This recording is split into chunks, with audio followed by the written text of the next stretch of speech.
We're going back to the high tunnel today.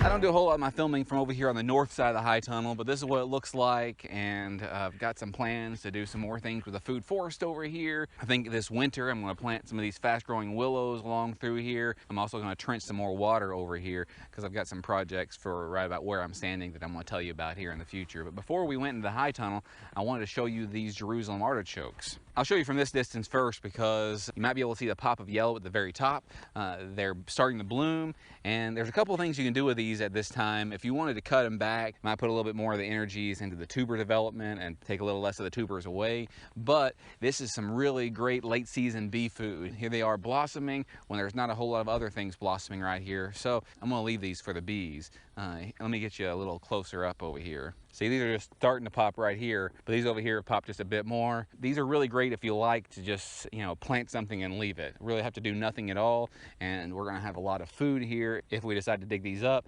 and in an emergency situation as well, then we're gonna have lots of calories that you can get from these artichokes, but they cause gas. I hate weeding, so I don't do a whole lot of it, but I'm gonna have to start doing it, and I think that this is the best time to go ahead and start doing that.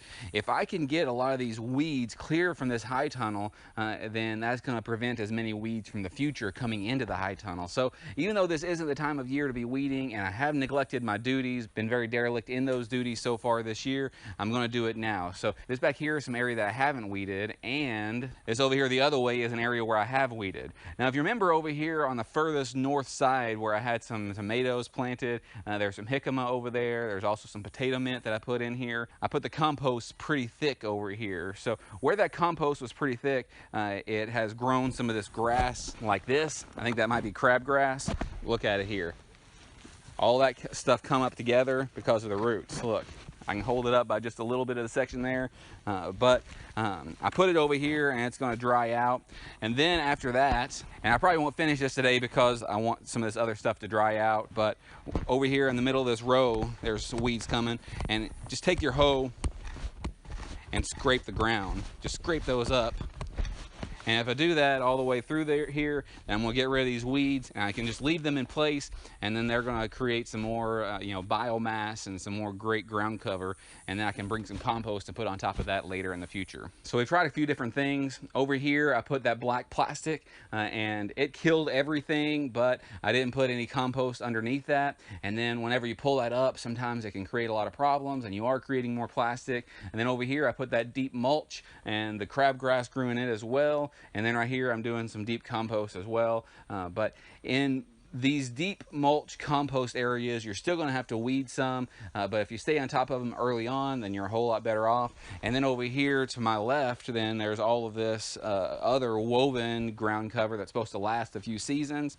And I haven't tried planting anything in it yet, but I have peeked underneath it, and it's killing everything. So what I might do, and what my original plan was to put this down to kill everything, and then come in here and plant afterwards. So it's going to kill all this area right here.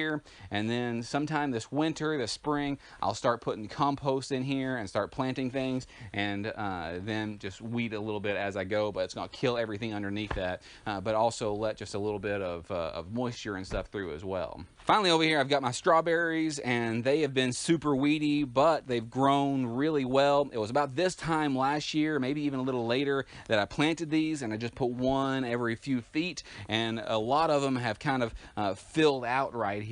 So that's really great, but they're doing a whole lot better now that I'm weeding it and I'm taking care of it as well. The cat got over here in the compost seed starting mix. They're really great. I actually found a cat with a mouse last night, so we got all of this area, and especially over the house, I want these mice gone. And mice can also get into your plants. They can eat the peas and other things. So the cats are doing a really great job for us. We appreciate our house cats, our farm cats, to get rid of these mice for us. But anyway, as I was saying, we've weeded the strawberries, we've weeded over here, and if I can get ahead of this, then we're going to prevent a lot of these weeds that's coming in the future. I'm just showing you what we're doing. We are just in the process right now, trying to build our farm. These videos are for us just as much as they are for you, so we can look back and see the difference in the farm. And if you look back at some of our other videos about 14, 16 months ago, we didn't have either of these high tunnels, we didn't have the pond, we didn't have some of this hedgerow food forest up here. We're making progress, and if you'll stick with us and you can see some of that progress, and I think that you'll be glad that you have, and we're going to learn some lessons, learn alongside of you, and we're going to apply those lessons. Maybe you can apply some of the same lessons to your farm. But one of my biggest suggestions for you is to just get out there and try some things. You're going to make some mistakes, you're going to mess up, you're going to cost yourself some money and some failures, but you learn more from failures than you do from triumphs. So get out there and fail a little bit, make some mistakes, get dirty, try all these different things, and you're going to be glad that you did. Till next time, thanks.